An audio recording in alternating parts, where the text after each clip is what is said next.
Against all odds, next morning I got up bright-eyed and bushy-tailed. And I had my kind, unknown assailants to thank. The beating had taken its toll, but for the first time in months, I had slept like a baby.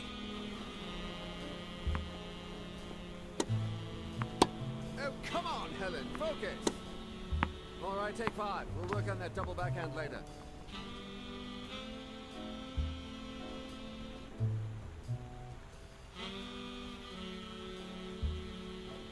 Well, Mr. Blackmore, what can I do for the FBI?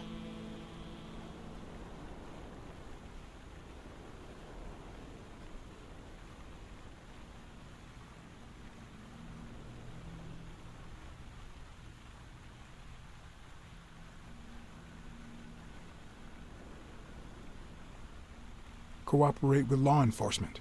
All you have to do is talk. I like to speak through my actions, but still, could you be more specific?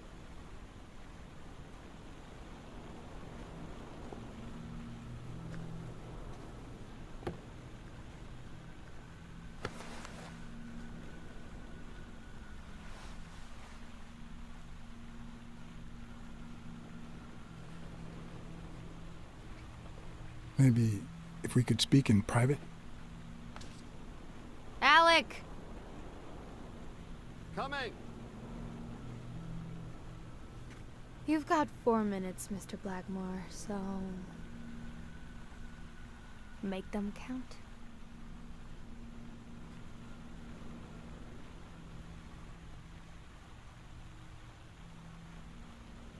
We know about you and Desmond O'Leary. Wow, the FBI sure knows what it's doing. So, out of the 100 million Americans who know about that, who did you extort to get such highly confidential information? The thing is, well... You see, I'd love to wipe out that part of my past, but whatever. Do you have any regrets? Ads pay more than trophies. Can you believe it? Being associated with such a shady character could only damage my reputation.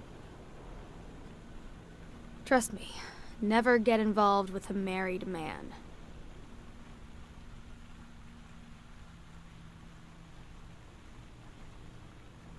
They say you're currently involved with Al Stone, the boxer.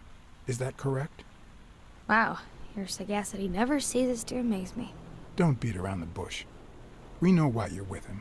Oh, so you like his biceps too? Desmond O'Leary asked you to seduce Stone. Why? What? No, I met Al by chance at a party. A party hosted by Desmond O'Leary. No, that can't be. No one is that shrewd. Not even him. Damn, I hate that bastard.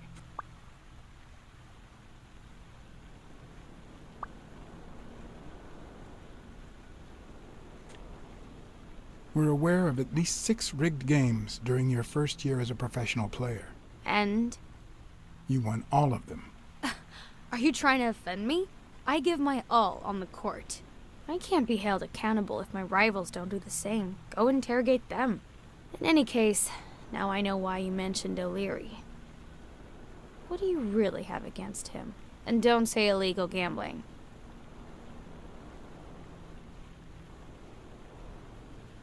O'Leary is a goddamn commie. A full-fledged traitor. What? Who the hell gave that info to the FBI? The American Clown Association? Even if you knew Desmond just a tiny bit, it doesn't take much to realize he's anything but a commie. I'm serious, Miss Moore. America can't afford to let anyone shake its foundations like that. And America's sweetheart can't afford it either. Help us out. Talk to us. And why should I, Mr. Blackmore? What do I stand to gain or lose?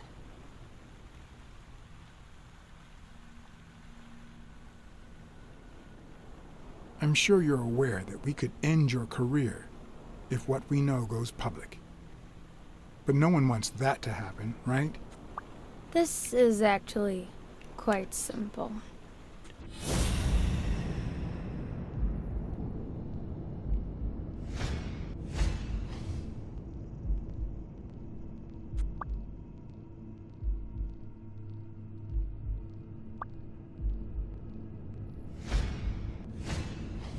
One lucky gal. You have a light, sir?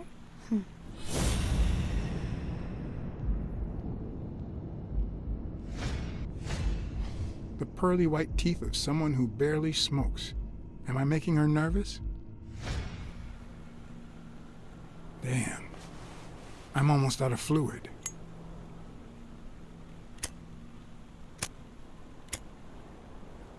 Wanna know my trick?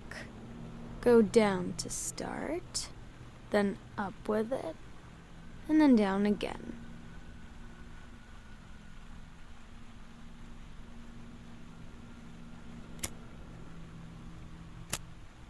Almost.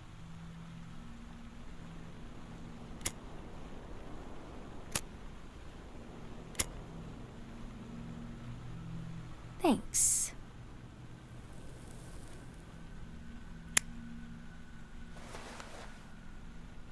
I don't know what you want me to say. You're trying to frame O'Leary, perhaps rightfully so, but I think you're barking up the wrong tree. Believe me, if I had the slightest... Come on, Helen. Time to work on your backhand. Let's go. Do you smoke?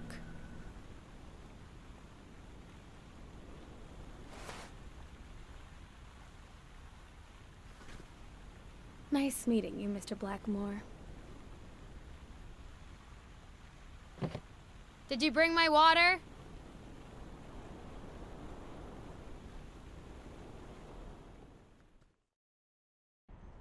She tossed the cigarette in your face?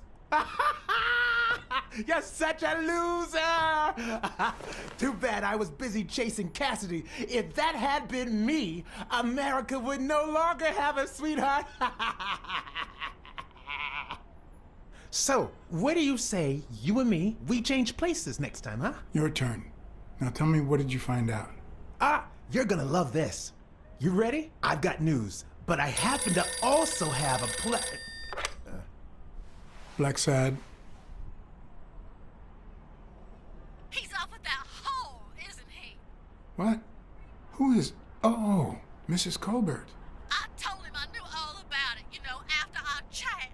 He cried and asked me to forgive him. He said he was gonna leave her, that he loved me, and it was over. But last night he got a phone call. He said he had to work, and he still hasn't come back. Nobody's seen him at work since yesterday evening. He left with her, didn't he? Tell me the truth. I can handle it. I don't know how to put this, but your husband is dead. He had an affair with his boss's wife. I'm guessing you know who I'm talking about. He found out and killed him. Mrs. Colbert?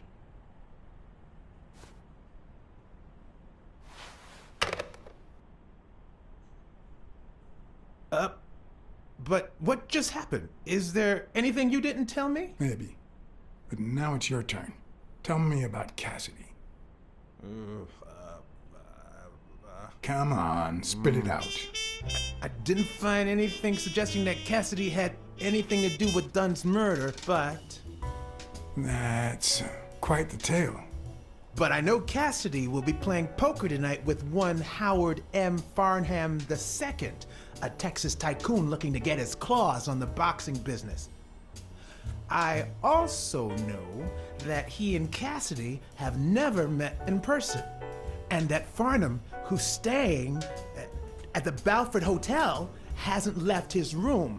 Apparently, he spent the night with 3 bottles of bourbon. So, here's my incredible plan. I'll go to the hotel, I'd knock him out, and then take his place in the poker game. That way, I'll get Cassidy talking. What do you think? Incredible, right? Didn't we agree that you would handle Helen more while I dealt with Cassidy next time? No?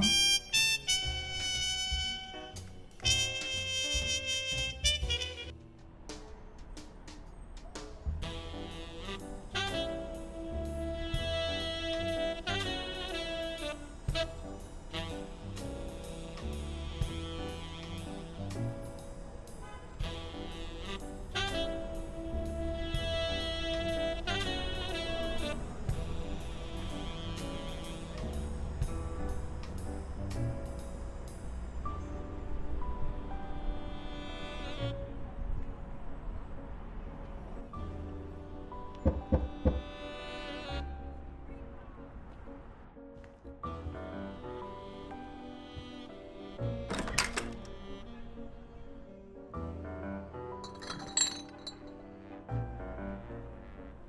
afternoon, Mr. Farnham. What's going on? Allow me to introduce myself. I'm John Blackmore, director of the Balford Hotel. We'd like to make our distinguished guests feel welcome. Please accept this small token of our appreciation. Oh, sure. I was fixing to leave, but I guess them monuments ain't going anywhere. Well, come on in then. Getting in Farnham's room was easy. Earning his trust was another story. But I always have an ace up my sleeve. Blackmore? You okay, partner? The best way to earn someone's trust is to make them believe they've earned yours. And sometimes, the best way to fake it is to tell the truth. I don't know where to begin.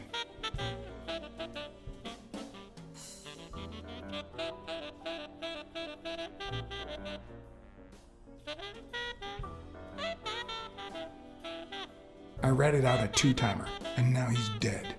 You told the husband and he restored her honor, right? Something like that. Well then, what's the problem, son? You did the right thing and that pig got what he was in for. Listen here, you're gonna get your reward, son, from our Lord Jesus in this here bottle. One of the tricks of this trade is to be wary of the biases we all have. They cloud our judgment and blur the person in front of us, painting them with the shades of our preconceived notions of who they should be.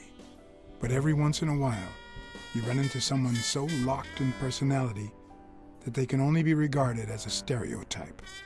Farnham was a disgrace, not only to himself, but to Texas and the entire human race.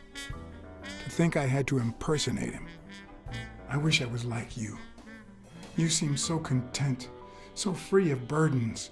Stop right there, partner. You think this old dog don't have ticks? Let me tell you something about my first wife. Woo-wee! Once I had gained Farnham's trust,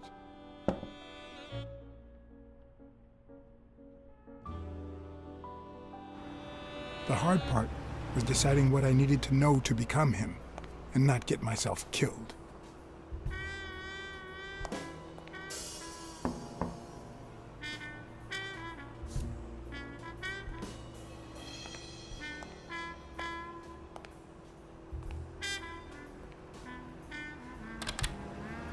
What can I do for you, sir?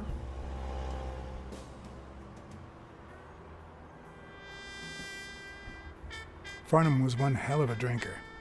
I had to get the information out of him before he drank himself unconscious. Otherwise, I'd have to find that information myself.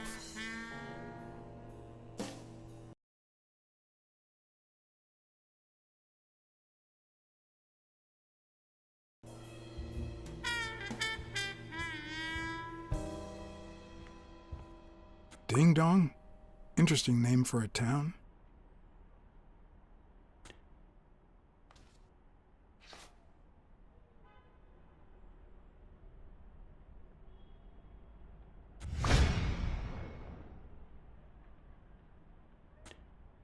Yes, I got a Vietnamese saved last time. No, please, come in.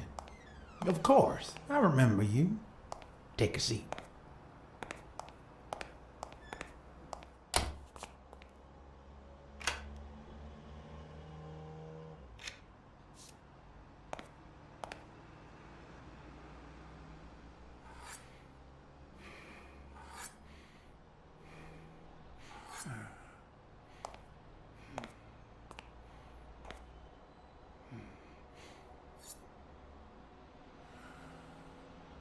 I'm sure you'll understand we can't be too careful. Our host has many enemies, and someone has to keep them at bay.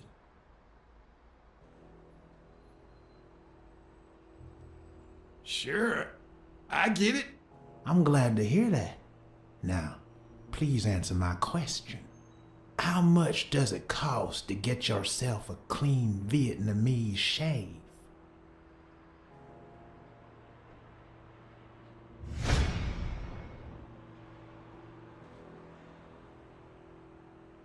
And then, sure enough, Booth put the nail on the coffin of my first marriage. You know, the wife that caught me cheating with the maid. My second marriage, too. You know what I did to her daddy? Same old with several mistresses. So I decided to stick to my guns and only deal with hookers. Even if I did end up marrying some. I feel you, Mr. Farnham. So I'm going to be honest with you.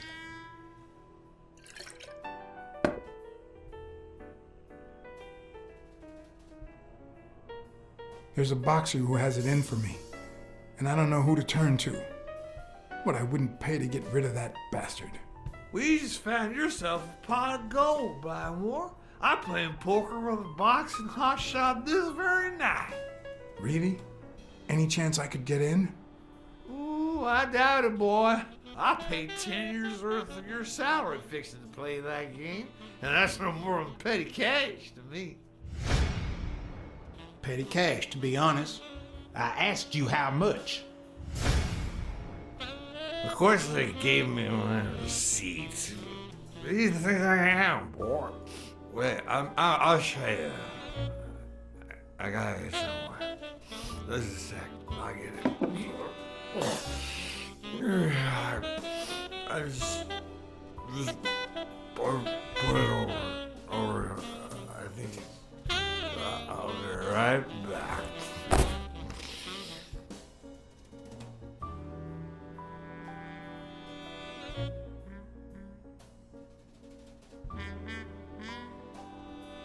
Ding Dong? Interesting name for a town.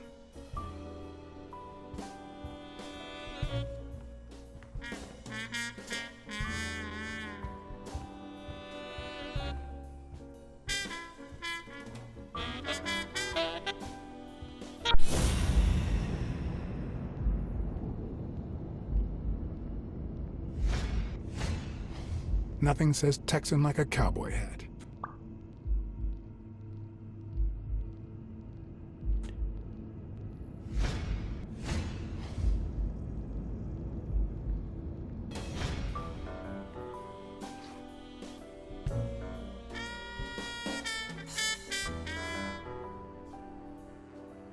Why didn't you just say you had the receipt in your pocket? I'm almost certain, but tell me, who told you to come to this barber shop?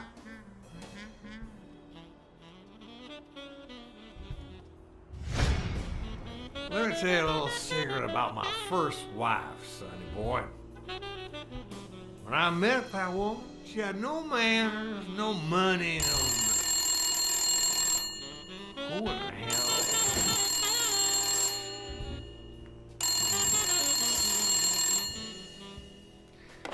Farnham.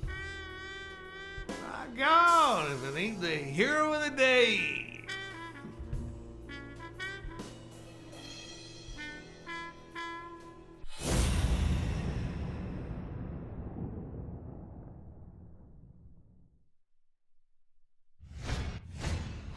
It's not going to be easy to sound Texan, but I'll give it my best shot.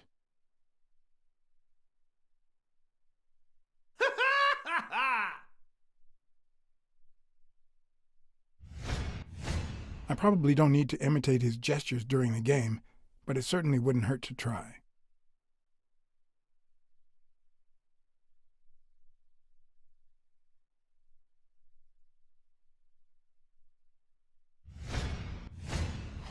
With this and that hat, I'll really look the part. I'll be danged. Yes, sir. Knowing Farnham, the owner of this bra Sure only enough, came here for I'm business. Anyway, Kenny, thanks for fixing the game with Cassidy.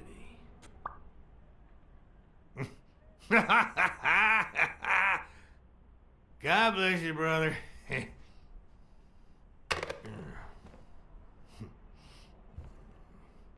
Craziest goddamn Texan in New York.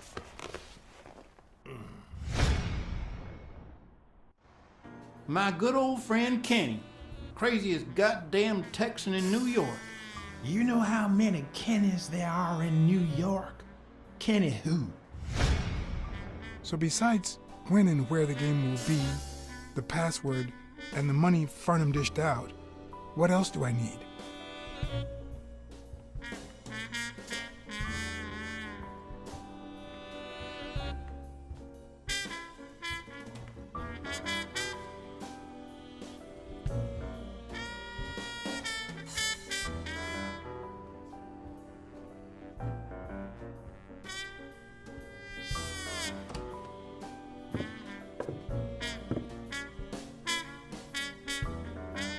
Luckily, there was only one Kinney in Farnham's address book, Kinney Eakes, residing at...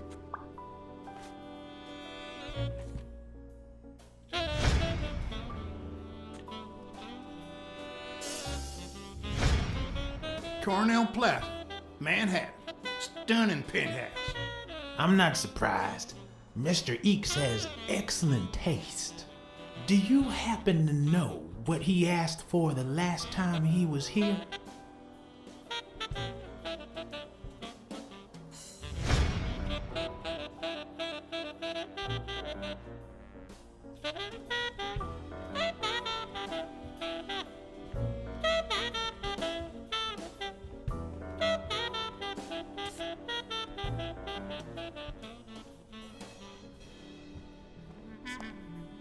They smell like a party.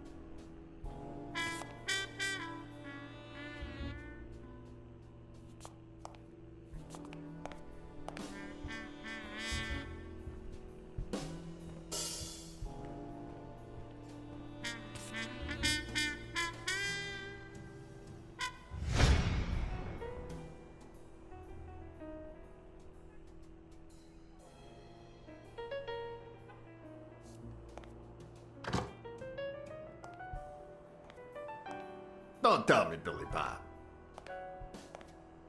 This here is my new friend Farnham. Am I right?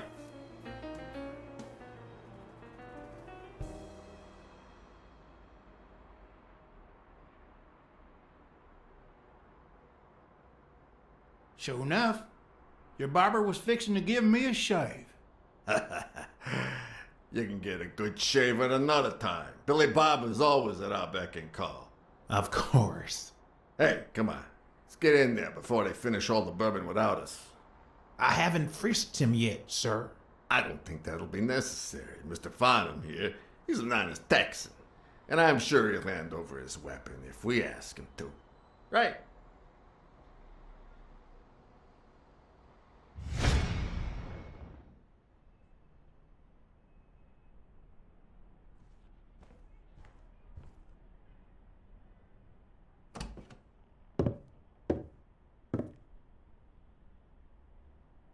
No matter how superficial someone may seem, there's always a way to win their heart.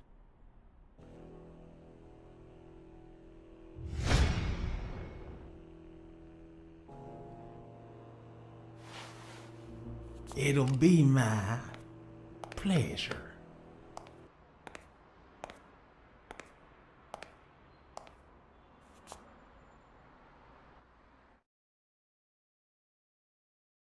Welcome, gentlemen. Chips are on the table and guns are in the safe. Now, we got a lovely night of poker ahead of us full of smoking and bourbon. So let's get started. Take a seat, Mr. Farnham. Let me introduce you. To my right, wearing gray boxers and weighing in at 140 pounds, the owner of Pink Vice, the largest meat market in all of Manhattan. In other words, a real son of a bitch. No offense to the women he exploits. Our reigning champion, Oswald Quince. A title I aim to keep, provided our new contender here doesn't interfere.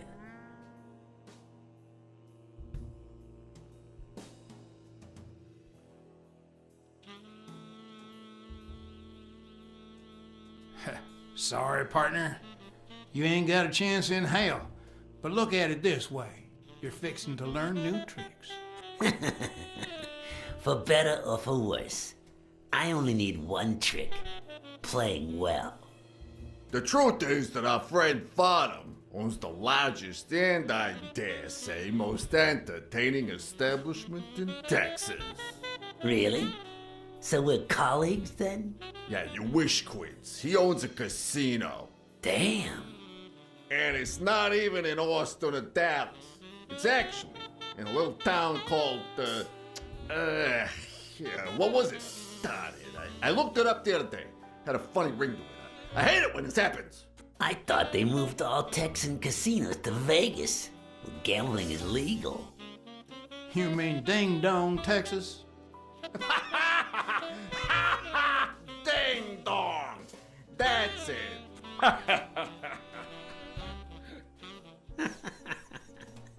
Who'd ever think of a name like that? Well, casino or no casino, let's just hope he doesn't keep as many aces up his sleeve as the late Ventimiglia, huh? Amen. To my left, wearing brown boxers and weighing in at 396 pounds, Frank, show some respect, huh? the hospitality tycoon, Polly, no. Tycoon. I just own a small bar with pool tables. Clients drink close to nothing and play even less, but certain business transactions just couldn't happen anywhere else. Damn it, Polly. Why don't I know your last name? Because they took it away from me. You have no idea how good my ex-wife's lawyer is. Women, they even take our damn names.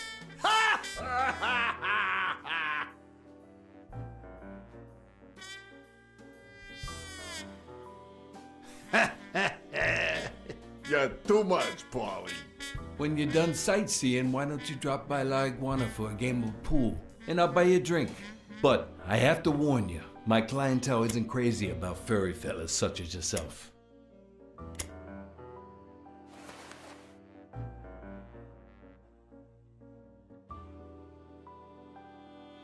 Thanks. I love me some pool. Perfect. It'll be my pleasure. You looking to start your own pool business, Farnham? This guy here wants to start a boxing association in Texas.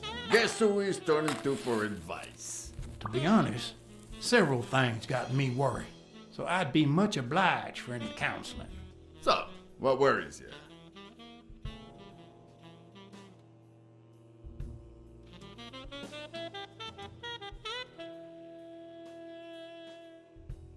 Having to compete with illegal gamblers like that old Leary fella. Oh, one would almost think that you live in New York, my friend. That son of a bitch killed one of my men and left the poor bastard on my damn porch. But he's a goner now. Ever since the sport got put on TV, people want a fair game, honest boxers, and no shady business. You can't break the law anymore like before.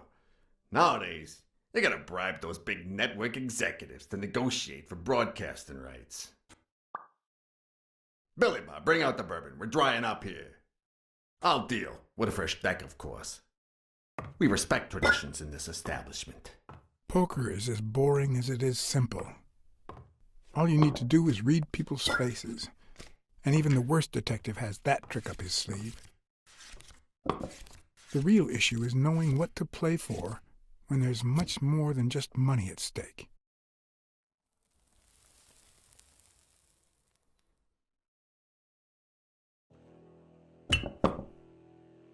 Damn it! What again? How many games have you won, Farnham? Mark my words. Farnham will be calling his wife before the night is over. Ha! Oh, hey, by the way, did you guys hear about Kenny's wife? Pretty tragic, huh? What happened? Oh, plain bad luck. Hey, but Farnham, I'm sure you know more about it than I do.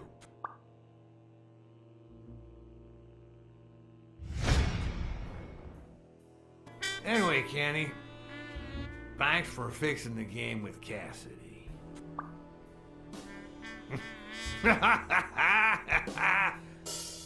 God bless you, brother.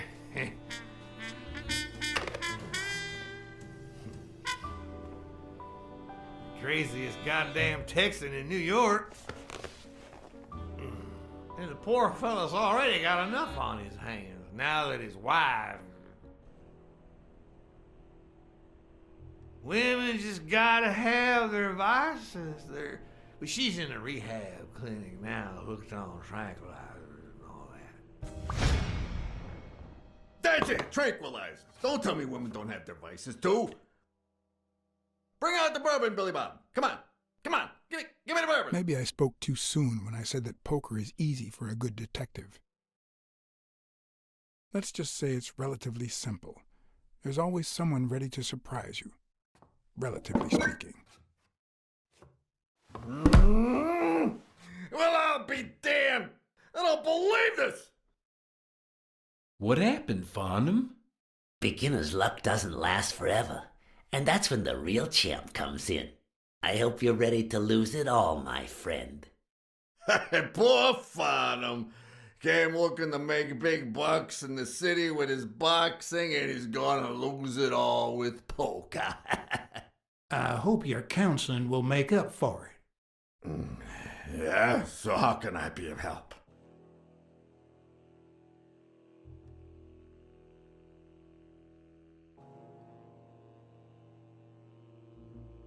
Those there athletes hooking up with each other, like Al Stone and Helen Moore. I see you subscribe to What's News. Yeah, my star boxer, the reigning champion. He's having an affair with America's sweetheart. Hey, I got nothing against those two idiots falling in love. Don't get me wrong, but it's taking a toll on his performance. I don't think he'll lose against Yale, but I'm starting to worry a bit. You happy now? Sure thing. Although, there is something else. Come on, spit it out. I want to play.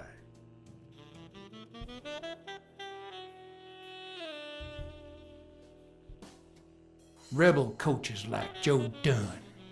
Oh, I see you done your homework. That bastard wouldn't accept the most basic rules. For example, banning boxers from official competitions when the managers don't belong to my association. Hey, don't get me wrong, I'm sorry for his death. But if they ever find the murderer, I'd be glad to pay his lawyer fees. Come on, let's steal another hand before Quince accuses us of trying to break his winning streak. Ain't gonna happen. Gentlemen, I suggest you never tell your sons about this game, unless you want to lose their respect. Wait, you mean our sons actually respect us? I hear you.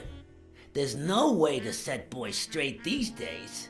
They don't even respond to a good old beating.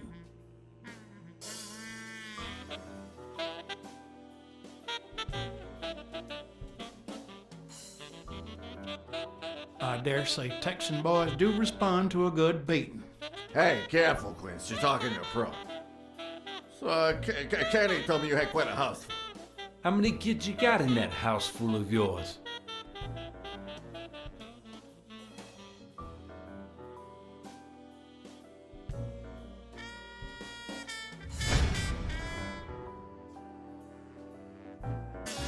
No, that son of a bitch was about to choke on his own vomit. If I'd been a communist, perhaps the vision of a millionaire choking on his own vomit would have made my day. Even so, I doubt I could have just stood there and watched him die. No, deserving or not, the man would live.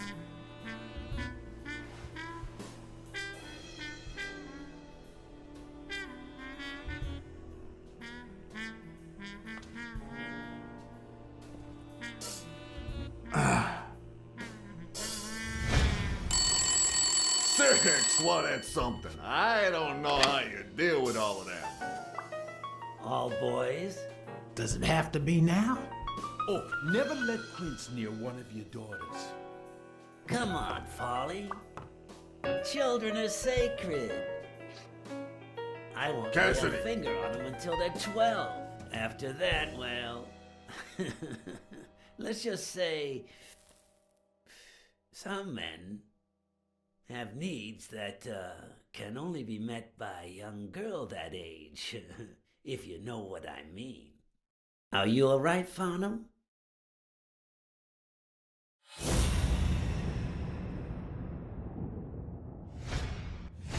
That damn eagle represents the lowest scum of our society.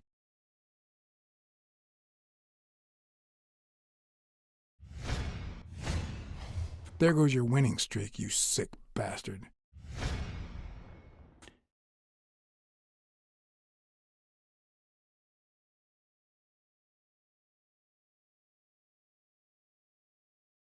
Sooner or later, the police are gonna bust your ass. Quince. What the hell are you talking about? I bet you're as bad at hiding those poor girls as you are at keeping that ace up your sleeve. What? You lying piece of shit? Quince? Don't believe a word he's saying, Frank.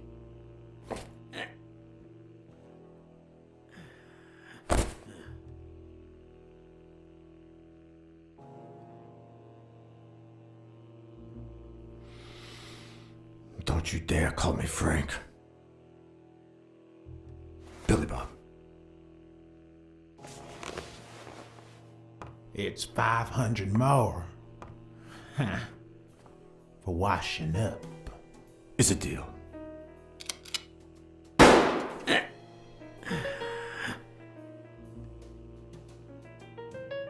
And good call, Farnham. I owe you one.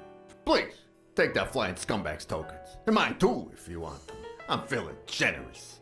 Hey, turns out the governor accepted my suggestion to let Bobby Yell out of prison on the day of the fight. Hey, this is turning out to be the perfect night. If you decide to go ahead with your new venture, call me, Farnham. Your behavior at last night's game was utterly insulting. Never contact me again, or I'll put an end to your pathetic life. If our common acquaintance should ask you about your business endeavors, tell him that boxing is too violent for you. Signed, Frank Cassidy.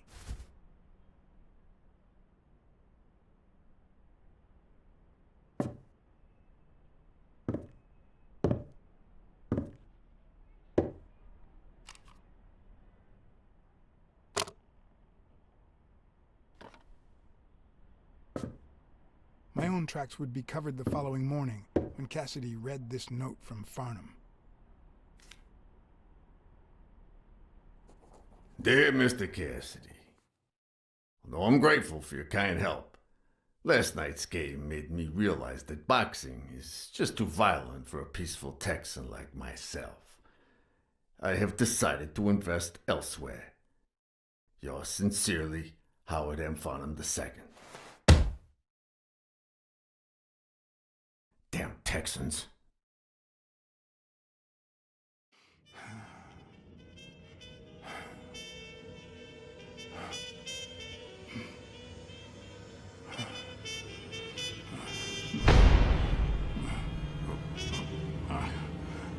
As for me, it was the first time in days that I had gone to bed without my daily baby. A real shame.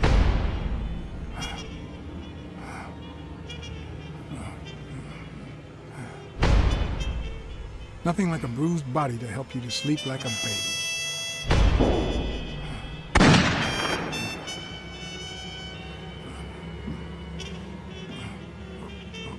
Maybe I should have given myself a beating.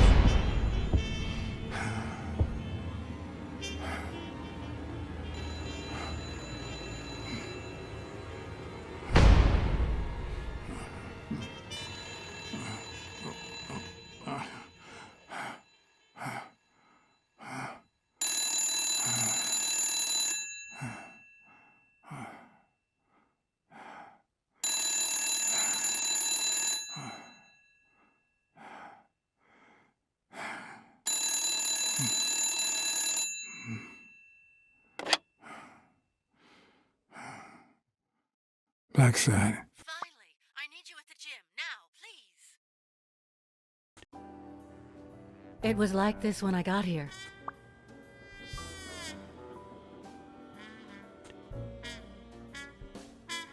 Did you touch or move anything in here? Only the phone. Good. Calm down. I'll take care of this. Had you already finished looking through these papers? I wish. Well, I guess you'll enjoy sorting all this again.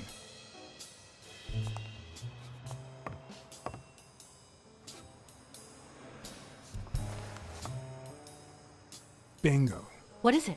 Nothing. Just a freshly signed contract.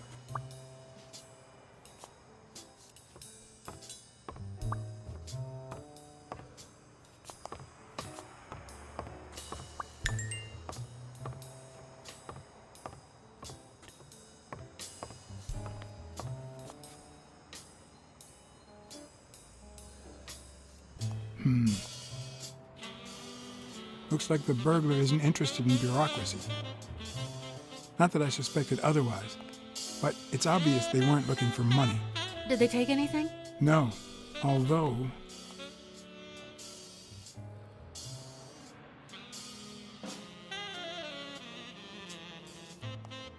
When you went in the hospital room to get your purse, did you get the gun as well? Yes. Isn't it there?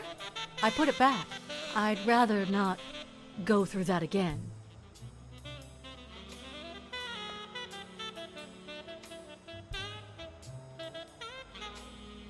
That's too bad.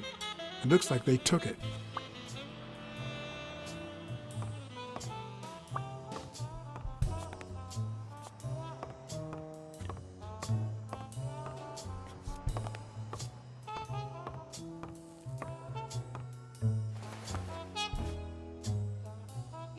What are you doing? Do you like sardines? Excuse me? Do you like sardines? Ugh.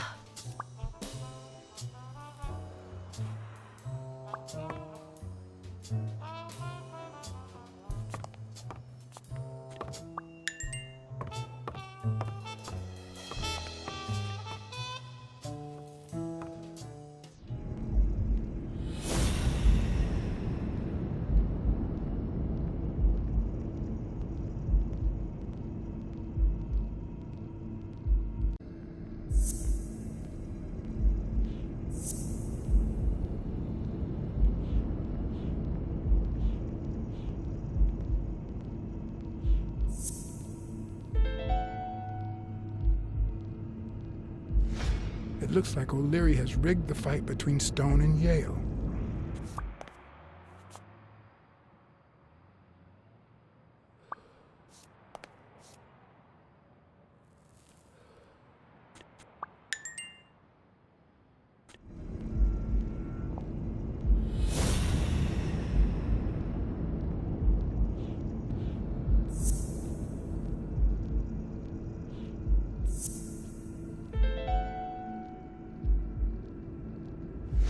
It's pretty clear that Helen Moore's cigarette case was a gift from O'Leary.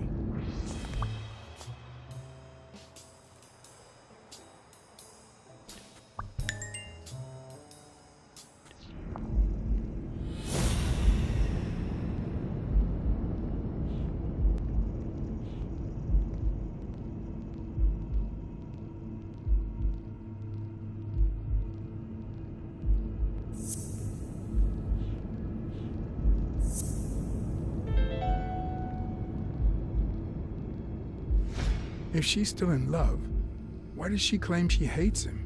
What is she hiding?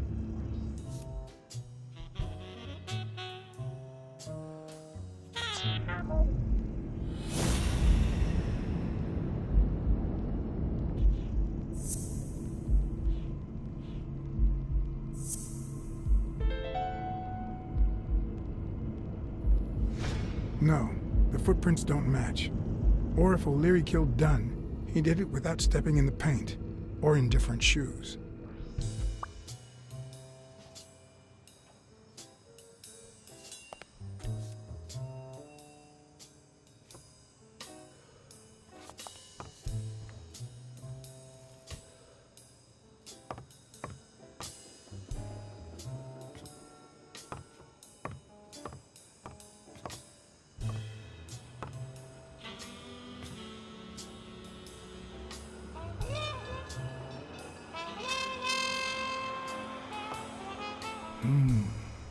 Whose is that? Mary Purnell. You think she did this?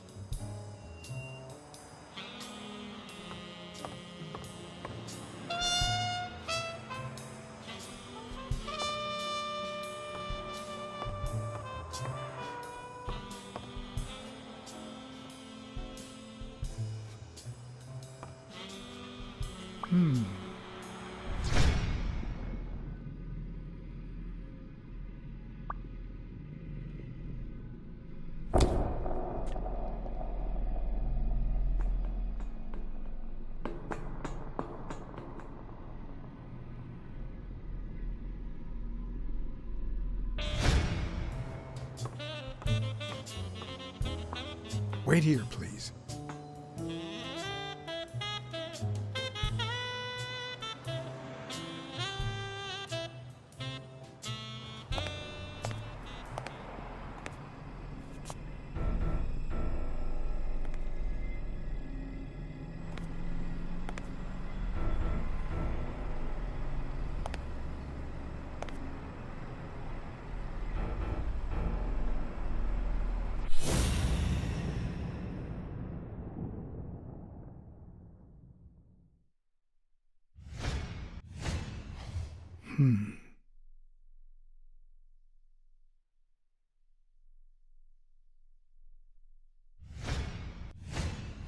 Could be a knife wound.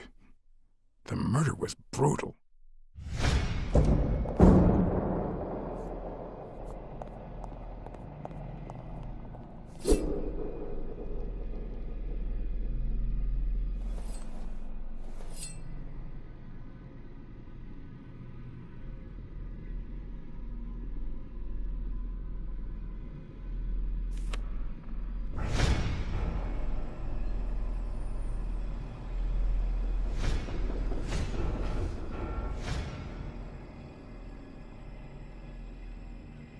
Dear Sonia, I need to tell you several things things about your father.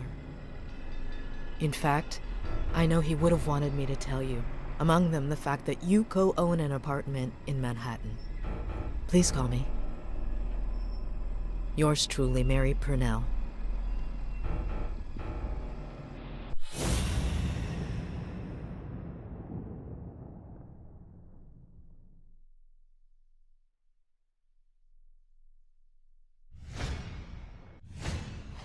If I were you, I wouldn't quit. Trust me, it might be painful at first, but time heals all wounds. Why did you listen to me?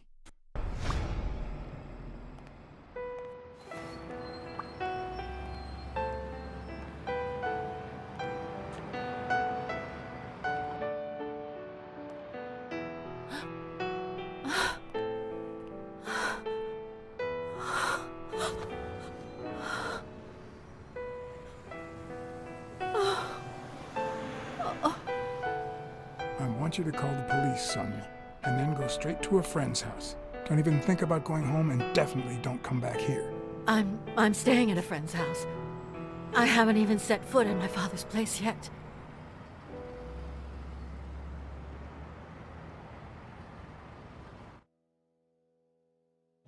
Good. Do you have the keys? If the murderer didn't find what he was looking for, that might be his next stop, if he hasn't been there yet.